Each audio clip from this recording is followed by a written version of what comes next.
Chempionlik ortida muntazam mehnat, mashaqqat, sabr va iroda yotadi. Ammo buning o'zi yetarli emas. Sportda shaffoflik va adolat asosiy mezonlardan biridir. Sportchilarni yoshlikdan natijani halol va adolatli tarzda qo'lga kiritishga o'rgatish, shu orqali ularni to'g'ri tarbiyalash har bir sport jamiyatining vazifasidir.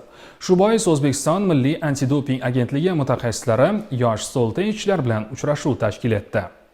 Antidoping agentligi sportda doping qo'llanilishining oldini olish hamda halol sport tamoyillarini mustahkamlash yo'lida tizimli faoliyat olib bormoqda. Agentlik mamlakat sport federatsiyalari bilan hamkorlikda sportchilarni antidoping qoidalari bilan muntazam tanishtirib, taqiqlangan moddalar iste'molining salbiy oqibatlari haqida keng tushuntirish ishlarini olib boradi.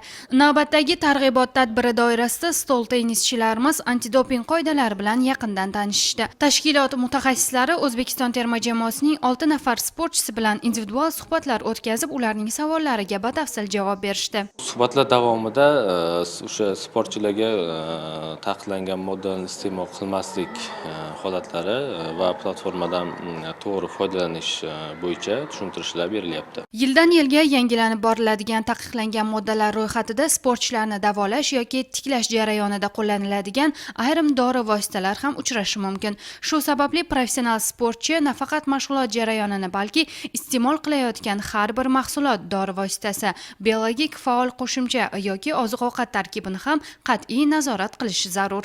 Nimani va qancha miqdorda iste'mol qilayotganini bilish sportchining shaxsiy mas'uliyatidir. Musobaqa davrida va musobaqa davridan tashqarida qo'llanish mumkin bo'lgan dorilar haqida tushuntirish ishlari olib borilmoqda.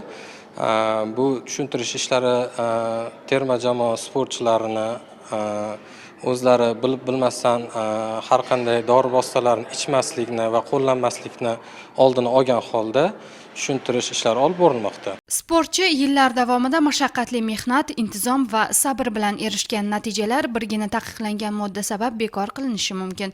Bunday holatning oldini olishda antidopingga oid ma'rifiy tadbirlar nihoyatda muhim ahamiyatga ega. Bu nafaqat sportchining natijasini, balki uning sha'nini va obro'sini ham himoya qiladi.